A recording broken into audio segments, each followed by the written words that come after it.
We are going to go over qualified and non-qualified annuities and look at the differences, fixed annuities, variable annuities, and variable annuity regulation. So we have two different types of annuities, non-qualified and qualified annuities. A non-qualified annuity is seen as supplemental retirement planning income. This is the type of annuity that I would anticipate for you to see heavier tested on your Series 6 exam. Qualified annuities for our test are actually going to be in the retirement plans chapter. However, we do want to mention that there is such a thing as a qualified annuity here, and that is our 403B, which is also a tax-sheltered or tax-deferred annuity, typically for school employees or nonprofits. When we're looking at qualified plans for nonprofits, the only people who can invest in a qualified annuity are those people who work for nonprofit organizations. So when we look at non-qualified annuities, we have a fixed annuity and we have a variable annuity. With a fixed annuity, the insurance company is going to invest your money into a general account for the insurance company. The insurance company then will assume all of the investment risk, all of the expense risk, and the mortality risk. Investment risk means, are we picking the right securities to give us the return that we need? Usually with a fixed annuity, we make very conservative investment choices. So usually they're investing in government securities like Ginnie Mae's. Expense risk, if the annuity costs more for them to manage later on, you don't feel bad as the investor. Instead, that expense risk is actually bared by the insurance company.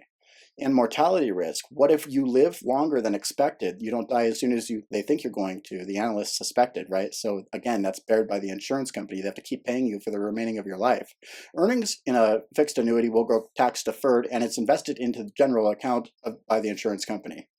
This is used for older investors who are closer to retirement age.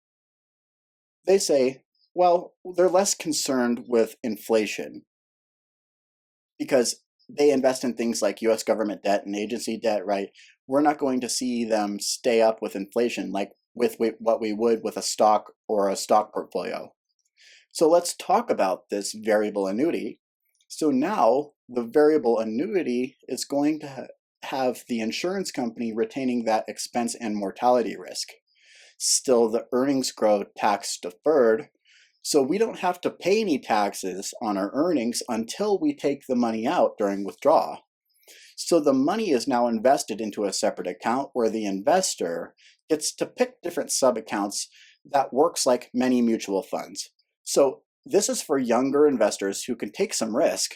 And they do want to see rising, fluctuating prices in the market, because if we are concerned about inflation, we go into a fixed, but younger investors want to do something a little bit riskier to keep up with inflation or perhaps beat inflation.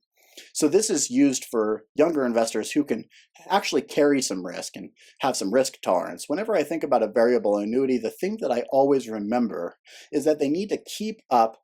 This is primarily used for younger investors, so they can assume some risk and keep up with inflation. Variable annuity regulations. Variable annuities, the sub-account is regulated by the Investment Company Act of 1940. Our sub-accounts are defined as investment companies, and this law sets regulations for investment companies. Also covered under the 33 Act, the New Issue Act.